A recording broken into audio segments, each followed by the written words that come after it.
En el capítulo anterior, ofensiva sobre Cataluña. La República queda aislada internacionalmente. Sus ejércitos exhaustos son derrotados por una poderosa ofensiva franquista que no se detiene hasta ocupar Barcelona. El gobierno republicano se refugia en Francia. Se produce el mayor éxodo de refugiados en la historia de España. Alrededor de 500.000 personas atraviesan la frontera.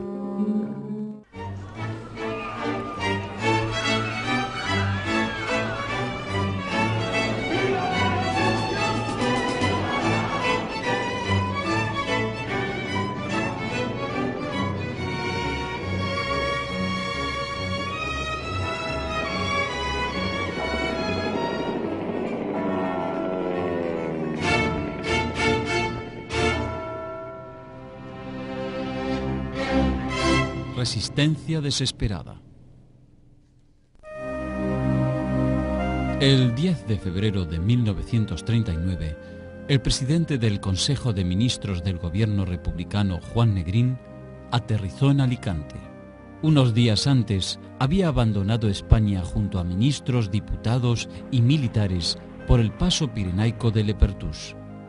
Ahora, regresaba para cumplir con la última misión que quería concretar desde su cargo: lograr una paz negociada que impidiera los horrores de una represión indiscriminada contra los partidarios de la República. La República estaba en una situación desesperada. Y está en una situación desesperada por varias razones. Primero, por razones internacionales.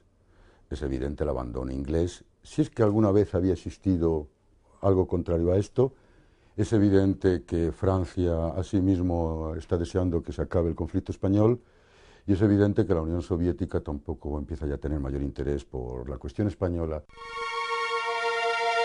Después de la caída de Cataluña, Negrín estaba convencido de que ya no quedaba otra salida.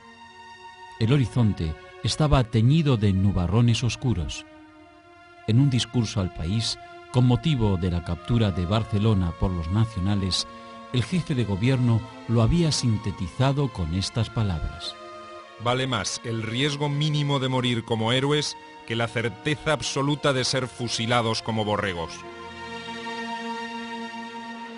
Existe, si queremos, esa especie de esperanza en la que a veces piensa el doctor Negrín, el doctor Juan Negrín, de que la guerra europea estalle de una vez por todas y la situación exterior de la República cambie. Pero no deja de ser una mera hipótesis de futuro sin mayor fundamento en aquellos momentos, en 1969. Y a escala interior, yo creo que el resistir es vencer, el famoso lema de Negrín, cada vez es menos posible, desgraciadamente para la causa republicana. A mediados de febrero, la situación política y militar se había tornado dramática para la República. El gobierno del Frente Popular, elegido 3 años antes, había sido dejado de lado por las democracias occidentales. Por influencia de Francia y de Gran Bretaña, la no intervención fue la política oficial adoptada por la Sociedad de Naciones, el organismo internacional con sede en Ginebra.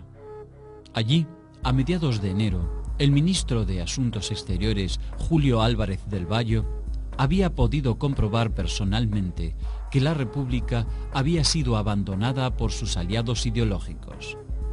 Cuando se dispuso a explicar la posición del gobierno republicano, el secretario de la Cancillería inglesa, Lord Halifax, abandonó el recinto. Álvarez del Valle dijo entonces: sí, señores, malherido, abandonado, traicionado, el pueblo español continuará su resistencia. No nos queda más que combatir hasta la muerte, pero llegará el día en que se den cuenta de que España era el primer campo de batalla de la Segunda Guerra Mundial que se aproxima inevitablemente. Al fin y al cabo, la guerra civil española es una manifestación de una guerra civil latente en toda Europa, que estallará definitivamente con la guerra mundial, ¿no? Y luego, los franceses, el gobierno francés sabe muy bien que si por ayudar a la República tiene problemas con Italia y Alemania, el Reino Unido en esto no le va a apoyar.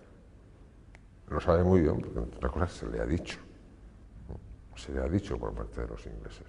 No es que le hayan dicho, no intervengáis, pero sí que le han dicho, bueno, si intervenís ya os apañaréis. Y claro, para Francia es muy importante la alianza con el Reino Unido porque tiene Alemania, la Alemania de Hitler al lado.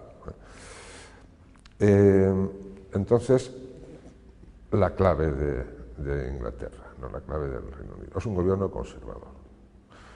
Desde el punto de vista político, ellos declaran la más estricta neutralidad, pero ellos quieren que ganen los sublevados. A mediados de febrero de 1939, la República todavía ocupaba un amplio territorio con 10 millones de personas y disponía de un ejército de 500.000 hombres. Pero la victoria franquista en Cataluña la había aislado de todo contacto con el territorio francés. 400.000 soldados, dirigentes y militantes optaron por los sufrimientos del exilio antes que padecer la incertidumbre del trato de los vencedores o la represión, la cárcel o quizás la muerte. La República venía de una serie de sucesivas derrotas militares y las condiciones de vida se hicieron cada vez más precarias. Frente a ella se erguía un ejército de casi 1 millón de soldados, bien equipados y alentados por el éxito de sus victorias. La toma de Cataluña benefició a los nacionales que recibieron el aporte de las industrias catalanas. Efectivamente, o sea, cuando en una zona manda Franco, manda el ejército, no manda nadie más. Y si alguien quiere más, se le llama al orden y ya está.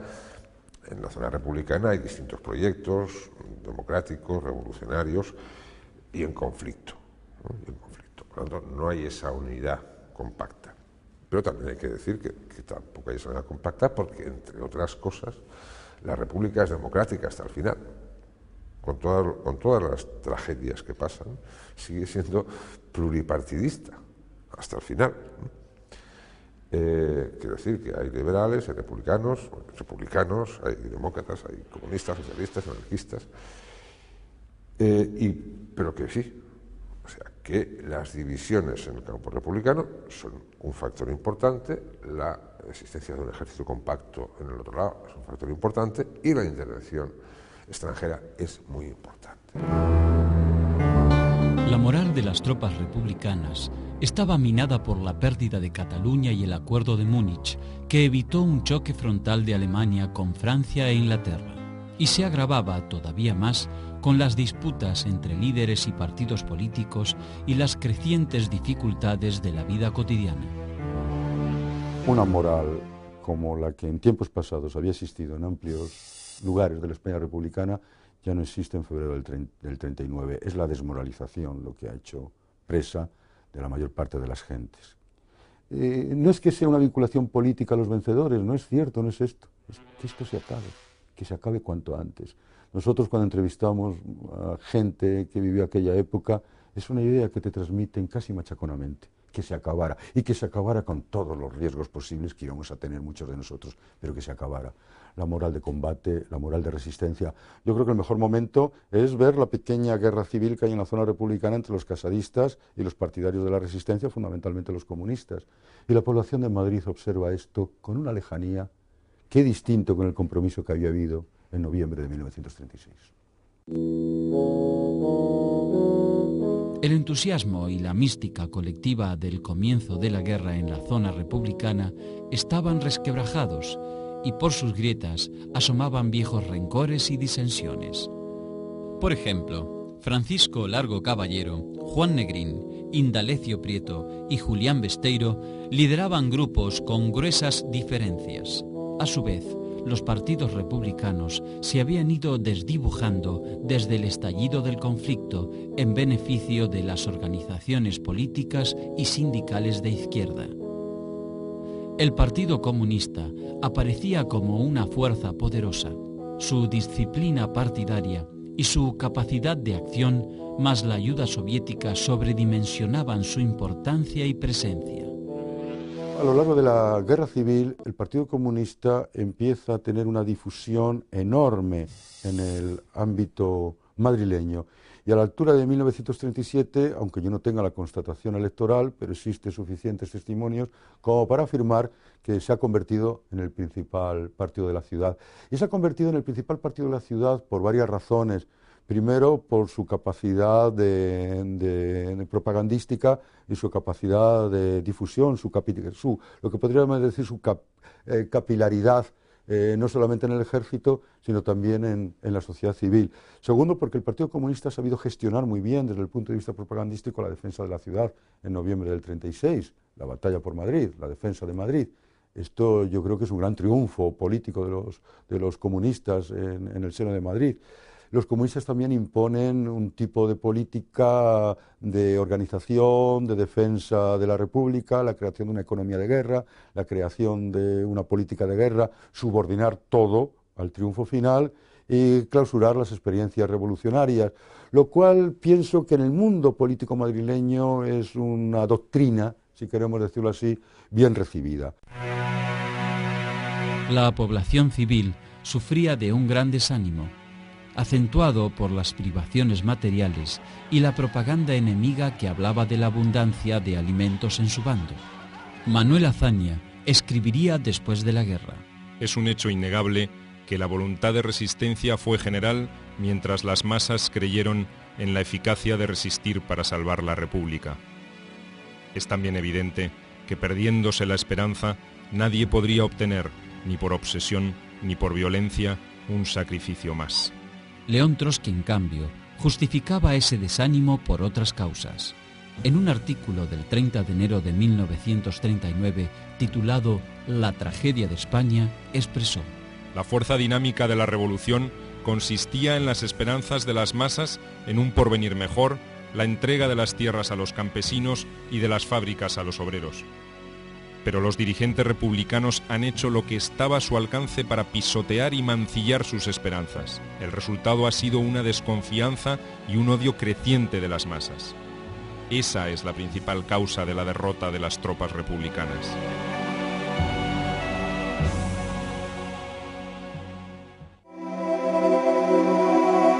Al alarmante cuadro general de la República se sumaban las particularidades del conflicto en la capital republicana.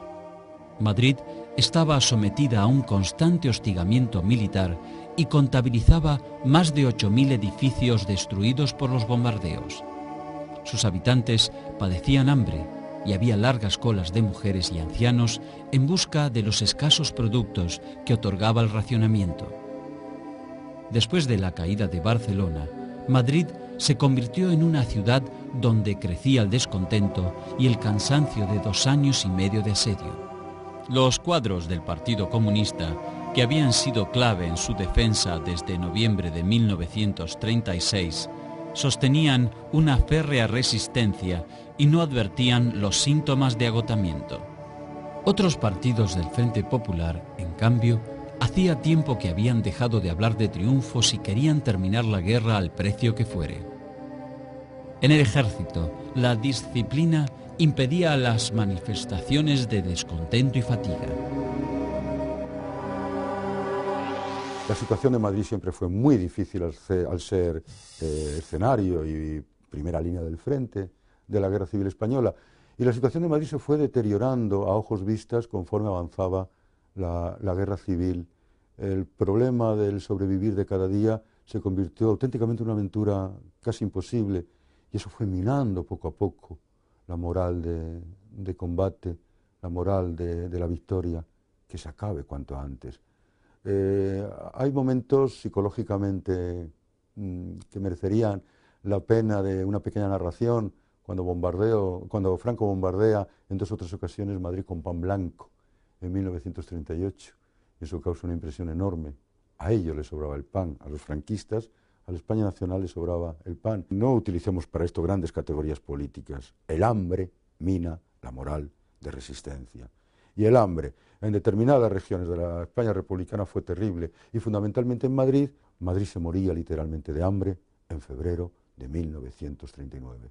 La búsqueda del alimento, la búsqueda de la vida, la búsqueda de poder comer, el poder comer de cada día, se convirtió, como he señalado, en una aventura imposible. Y eso colaboraba pues a que la propaganda de la quinta columna, que en este caso es fundamental, fuera muy efectiva. Cuando llegue Franco se acabará el hambre, cuando llegue Franco se acabará el hambre. En el resto de la zona republicana, el panorama no variaba esencialmente. Tras un recorrido por el frente, Negrín opinó en esos días: el espíritu del soldado, según pude comprobar, es excelente, pero la retaguardia está cansada y hambrienta, aunque el pueblo sigue, a pesar de todo, interesado en la lucha.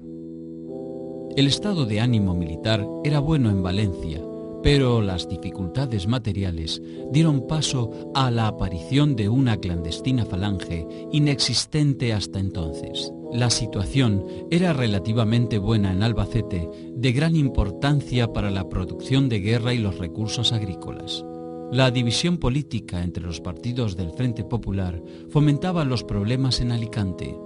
Las disensiones llegaron a ser graves en la provincia de Jaén, mientras en Murcia los campesinos se manifestaron con hostilidad hacia la República.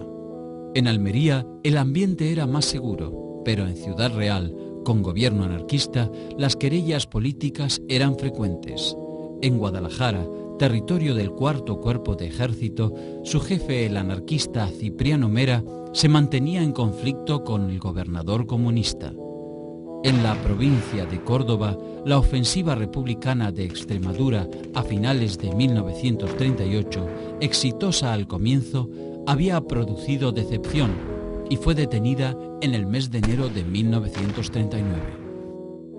En medio de estas dramáticas circunstancias, las posiciones políticas se decantaron en dos direcciones. En un polo se agrupaban los jefes militares y los políticos que opinaban que proseguir la resistencia no tenía sentido, pues juzgaban la guerra como irremisiblemente perdida. Buscaban una paz negociada y digna que evitara represalias indiscriminadas. El principal gestor era el coronel Segismundo Casado, el jefe del Ejército del Centro, con sede en Madrid, quien atrajo a otros jefes militares y a los partidos del Frente Popular, con excepción del Partido Comunista y algunos dirigentes del PSOE. Casado había acordado, sobre todo, con el socialista Julián Besteiro, la estrategia de producir un golpe de Estado para derrocar a Negrín, a quien ligaban sin matices a la posición intransigente adoptada por el Partido Comunista. Casado también obtuvo el apoyo del jefe del Cuarto Cuerpo de Ejército, Cipriano Mera. El objetivo era organizar un gobierno representativo, pero sin presencia comunista, y acelerar las negociaciones para firmar un acuerdo de paz. En ese momento Negrín no tiene a nadie y tiene enfrente una conspiración militar que encabeza Casado con un componente civil que, digamos, lidera Julián Besteiro, que plantean directamente acabar con su poder, que es lo que el coronel Casado le lleva planteando a Juan Negrín desde hacía meses. Desde noviembre prácticamente Negrín sabe que hay una conspiración contra su gobierno para quitarlo y para poner al frente al coronel Segismundo Casado y que éste sea el que le entregue la España republicana derrotada a los vencedores, porque Casado quiere liquidar la guerra. Entonces, mientras que Casado tiene un montón de apoyos en el mundo militar y en el mundo civil, en parte del Partido Socialista y en el anarquismo, e incluso en parte del Partido Comunista, que también los tiene, Juan Negrín no tiene a nadie. En el otro polo quedaron los partidarios de continuar la resistencia a ultranza en espera del inicio de un conflicto europeo global.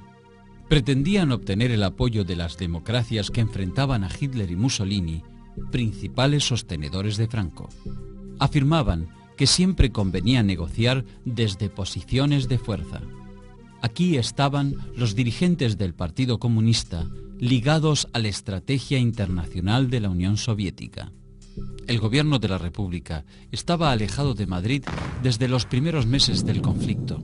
Había perdido peso específico a lo largo de la guerra y su incidencia era poco significativa en la región central de la España republicana. Ahora, el gobierno de Negrín había declarado el estado de guerra. Se trataba de una medida de emergencia extremadamente grave. Los partidos políticos y las organizaciones sociales pasaban a un segundo lugar. Ahora, las cúpulas militares tomarían las decisiones importantes y el resto acataría.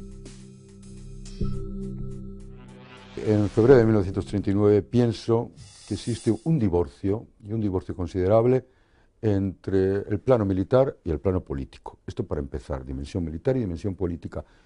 Y dentro de esta ambientación existe un divorcio mucho más acusado entre el mundo militar y el mundo que rodea al doctor Negrín. En otras palabras, efectivamente, los restos del ejército republicano no comparten la doctrina del resistir es vencer. Y no comparten la doctrina del resistir es vencer por diversas circunstancias. Una primera circunstancia porque ellos valoran, hacen un cálculo y valoran que las posibilidades de resistencia son inexistentes. Esto para empezar. Muy bien, tenemos todavía 500.000 hombres con las armas en la mano. Desde el punto de vista cuantitativo parece que es mucho, pero desde el punto de vista cualitativo no podemos soportar en absoluto la enorme capacidad en tecnología militar que tienen los nacionales. No es un problema cuantitativo, pues, es un problema cualitativo. Representantes de Negrín habían tomado contacto en el más cerrado secreto con dirigentes cercanos a Francisco Franco, pero fueron desalentados de cualquier tipo de negociación. Franco solo quería una rendición incondicional del bando republicano. El mensaje también le llegó a Casado, quien mantuvo conversaciones informales con delegados oficiosos del gobierno de Burgos. Casado estaba convencido que su condición de militar le brindaba más posibilidades de llegar a un acuerdo. Franco solo pretendía la victoria total y absoluta y la rendición incondicional y no estaba dispuesto a ningún tipo de acuerdo, mediación, que la derrota del enemigo fuera sin paliativos, y yo creo que eso siempre lo tuvo claro, ¿no? Pienso que, por el contrario, en la zona republicana muchos o un sector no lo tenía tan claro que ese era el objetivo final, porque de otra manera no se entiende la actitud del Consejo Nacional de Defensa, ¿no? Existían sectores de los militares que habían permanecido leales, sectores más templados políticamente dentro de los socialistas, dentro de los republicanos, dentro de los anarquistas, que pensaban que cabía algún acuerdo. Eran sectores pequeños cuantitativamente, pero sí eran sectores que tenían capacidad, como se vio con el Consejo Nacional de Defensa, para intervenir en el curso de las cosas. En la entrada de 1939, la España nacional ofrece a todos los pueblos, con sus glorias y heroicos sacrificios, su voluntad de cooperar a la paz. En esos días, Franco emitió una señal muy clara sobre la política que iba a aplicar hacia los vencidos una vez terminada la guerra. En febrero de 1939 promulgó la Ley de Responsabilidades Políticas, que establecía diferentes sanciones contra quienes se hubieran enfrentado al ejército entre el 1 de octubre de 1934 y el 18 de julio de 1936, o se hubieran opuesto al glorioso movimiento nacional, como los nacionales denominaban a su sublevación contra la República. La misma ley ilegalizó a los partidos y organizaciones que habían apoyado al Frente Popular y estableció penas para quienes habían actuado en su favor o mostraron pasividad en todo ese ciclo. Castigaba conductas no tipificadas como delictivas en el momento de cometerse los actos y la ley se aplicaba con efectos retroactivos. Abarcaba un periodo de tiempo muy amplio que se iniciaba 22 meses antes del golpe militar, extendiendo su ámbito a la rebelión de octubre de 1934, ocurrida durante el gobierno de centro-derecha y anterior a la formación del Frente Popular, y considerándose punibles hechos tales como representar al Frente Popular en una mesa electoral o hablar mal en público del movimiento nacional. como objetivo coyuntural, apuntaba a descartar las negociaciones y forzar la rendición incondicional. 5 días después de su promulgación, Franco ratificó su posición en un acto público y declaró que no aceptaría condiciones para la paz, ni siquiera aunque se lo pidieran Francia y Gran Bretaña. Hay que tener en cuenta que el reconocimiento franco-británico es cuando la guerra ya ha caído Cataluña, ya se ha decantado totalmente del lado franquista. No es que se haya terminado, pero se ha decantado claramente. El caso británico es bastante coherente con su línea de actuación, ¿no? O sea, ellos han ido avanzando en contactos y cosas, ¿no? Y es un paso más en el momento que está claro quién va a ganar. Y en el caso francés va a ser un poco quizá también de reconocimiento de una realidad de hecho y diremos de minimizar las pérdidas desde un punto de vista, intentar que Franco va a ganar la guerra, pues intentar un poco empezar a reconstruir para que las relaciones no sean especialmente hostiles, neutralizar en lo posible la tendencia que pueda tener hacia Italia y Alemania. El 22 de febrero murió el poeta Antonio Machado, el símbolo de una generación de literatos que abrazaron con pasión la defensa de la República. Machado falleció en el pueblo francés de Coyure, en los Pirineos Orientales. Había atravesado la frontera, acompañado por su madre y su hermano José, durante el éxodo de su pueblo. Se había negado a trasladarse a París para ser asistido, como habían gestionado los poetas José Bergamín y Luis Aragón. Oficiales del Ejército de la República llevaron a hombros su cuerpo, envuelto en la bandera republicana, y le dieron sepultura. Lo que pierde España en la guerra civil es un capital humano magnífico. Claro, un capital humano irreemplazable. De una manera o de otra nosotros hemos vivido una etapa magnífica, la edad de plata de la cultura española, representada, si queremos, por la Junta de Ampliación de Estudios y los enormes esfuerzos de modernización que hizo la Junta. Pero, ojo, no solamente hubo literatos que se marcharon. Nosotros perdimos un capital técnico, perdimos un capital científico. Nosotros perdimos científicos de primer orden, nosotros perdimos técnicos de primer orden, nosotros perdimos matemáticos de primer orden y sobre todo nosotros, más que ver el primer orden y las figuras insignes, nosotros lo que perdimos fue un tejido científico, un tejido cultural que había empezado a construirse y a tejerse a principios del siglo XX, que había seguido un crescendo magnífico y que no solamente está compuesto por poetas o literatos, es en su conjunto la cultura española, tanto en su dimensión humanística como en su dimensión científico-técnica, y en gran medida esto lo perdemos. El 27 de febrero, Francia y Gran Bretaña anunciaron el reconocimiento del gobierno de Burgos, que encabezaba Franco, como el representante oficial del Estado español. A los pocos días lo siguieron otros países, con excepción de la Unión Soviética y México. El golpe político fue demoledor para la República. Hemos hablado de cuestiones de la importancia de la ayuda internacional. No se puede reproducir hoy por hoy, de ningún modo, la idea de una cierta equidistancia. En el sentido, bueno, a los republicanos ayudó la Unión Soviética, también les ayudó algo Francia, a los otros Italia, Alemania, bueno, más o menos lo mismo. Esto es una supuesta voluntad de equidistancia o de neutralidad que es una absoluta mentira, es falaz, no se puede admitir esto desde el punto de vista del historiador.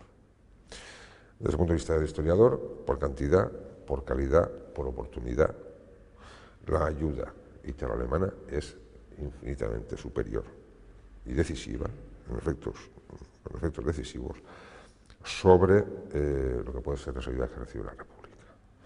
Esa es una cuestión que tiene que quedar absolutamente zanjada. No se puede No puede haber, como te diría yo, tú vas por la calle y hay 5 chavales pegándole a 2 y decir, yo soy imparcial, son 3 y 3. No, son 5 y son 2. Esto no se puede jugar con esto. El 28 de febrero, desde París, Manuel Azaña renunció a la presidencia de la República. En los fundamentos de su dimisión, advirtió que las instituciones básicas de la República ya no existían y que su posición era casi decorativa. La debilidad del gobierno republicano era evidente. Incluso la dimisión de Azaña puso en tela de juicio la legitimidad de su sucesión. Designó a Diego Martínez Barrio por su condición de titular de unas Cortes que ya no existían. Pese a todas las contrariedades, Negrín se instaló en la llamada Posición Juste con su gabinete y desde allí pretendió mantener las formalidades de la conducción del bando republicano. Ya era demasiado tarde. El recién ascendido general Casado y los altos mandos comprometidos con la conspiración fijaron el 6 de marzo como fecha para el pronunciamiento. Pero el día 2, el almirante Miguel Huiza, jefe de la flota republicana amarrada en Cartagena, presionó al gobierno para firmar la paz en 48 horas o los barcos se alejarían de España. El 3 de marzo se conoció una circular del Ministerio de Defensa que reemplazaba a varios jefes militares con mando de tropa por otros supuestamente vinculados al Partido Comunista. Para los casadistas no hicieron falta más pruebas. Negrín y los comunistas intentaban un golpe de mano para retomar el control de la situación. A partir de allí comenzaron una serie de conspiraciones secundarias que solo pueden interpretarse por la profunda anarquía y el descontrol que invadió al campo republicano. Hay mucho de exageración y hay mucho de mito en los nombramientos de última hora que iba a hacer el gobierno del doctor Negrín de determinados mandos militares o determinados ascensos, de Lister o de Modesto o de tantos otros. Porque para empezar, muchos de ellos no fueron publicados en los periódicos oficiales republicanos, claro está. Es decir, que no tuvieron lugar. Esto es importante porque Casado siempre la coartada que utilizó fue esto, una política de ascensos y de recompensas por parte del gobierno de Negrín demasiado favorable al mundo comunista. Es cierto que Negrín había confiado mucho en los mandos comunistas, eso es evidente, no hay lugar a dudas. Pero lo que está muy claro es que a última hora, teniendo en cuenta las circunstancias de la primera semana de marzo de 1939, esos nombramientos no fueron hechos efectivos. Pero en todo caso, sí es verdad que existía un clima de malestar en sectores del ejército, de los ejércitos republicanos. En plena revuelta contra Negrín, la flota republicana abandonó España y sus efectivos resolvieron rendirse en el puerto francés de Bizerta, en Argelia. La República perdió así 3 cruceros, 8 destructores y otras unidades navales, mientras la base naval de Cartagena fue escenario de enfrentamientos entre republicanos y rebeldes pasados súbitamente al bando franquista. El conflicto principal iba a estallar en Madrid. El general Casado, el socialista Julián Besteiro y el anarquista Cipriano Mera anunciaron el 5 de marzo por radio la conformación de un Consejo Nacional de Defensa. En la Posición Juste, Negrín analizaba la situación con sus ministros, absolutamente ajeno al suceso. El jefe de gobierno esperó hasta la tarde del 7 de marzo para intentar una negociación final con Casado. Finalmente, abandonó España en un avión. El último gobierno de la República cesó sin gloria. En otro aparato partieron Dolores Ibarruri, la pasionaria, el poeta Rafael Alberti y otros dirigentes comunistas.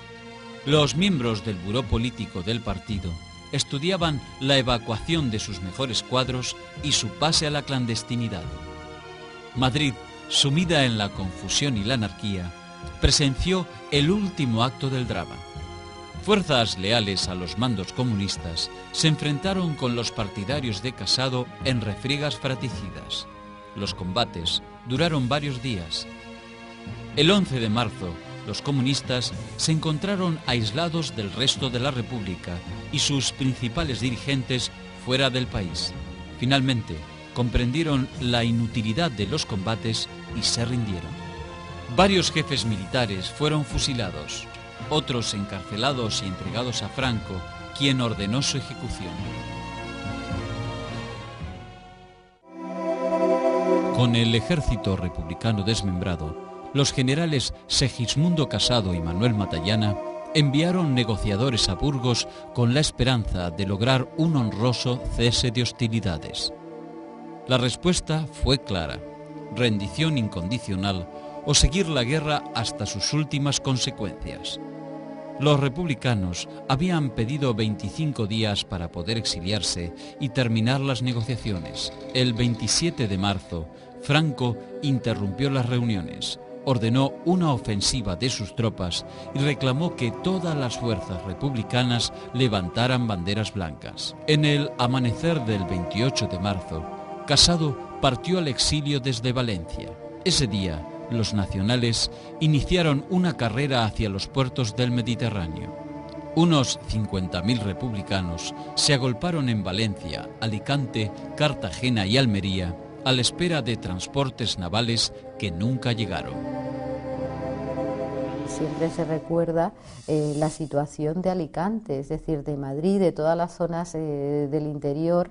La población afluye a Alicante, al puerto de Alicante, con el objetivo y con la idea de que los barcos de las potencias occidentales van a acudir a sacar a esa población que iban a sufrir las represalias. Bueno, pues esos barcos nunca llegaron y más de 15.000 personas fueron llevados a los campos de concentración de Albatera y Los Almendros. Estos primeros campos de concentración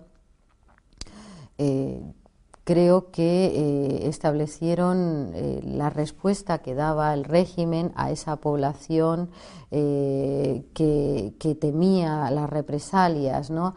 Las condiciones de esos campos fueron las más terribles, aunque todas eran malas, pero esas fueron las más terribles.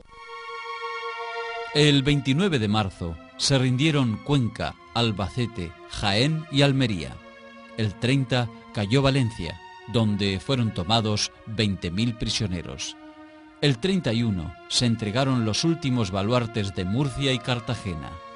El general Eugenio Espinosa de los Monteros entraba en Madrid y el único miembro del Consejo Nacional de Defensa que esperaba a los vencedores era Julián Besteiro.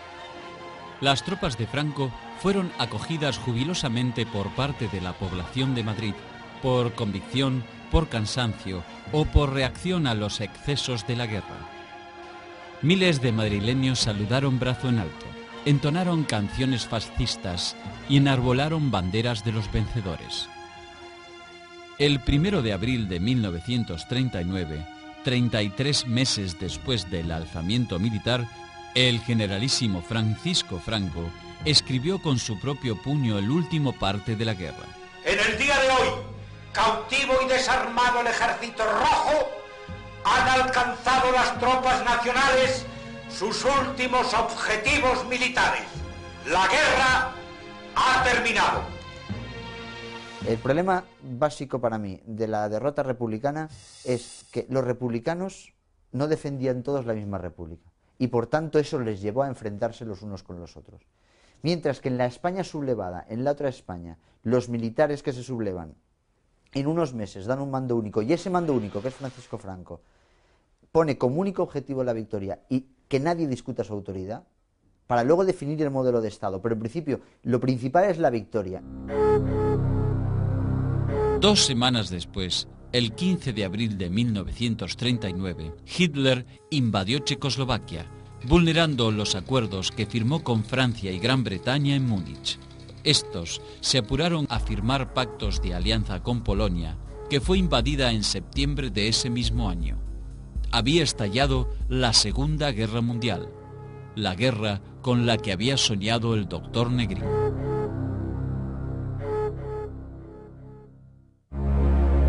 En el próximo capítulo, el desfile de la victoria.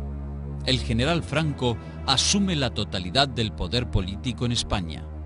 Encabezará un gobierno autocrático apoyado por las potencias del Eje y soportado por los aliados. Se desencadena una feroz represión contra los vencidos y los simpatizantes de la República. Los exiliados en Francia sufrirán los avatares de la Segunda Guerra Mundial.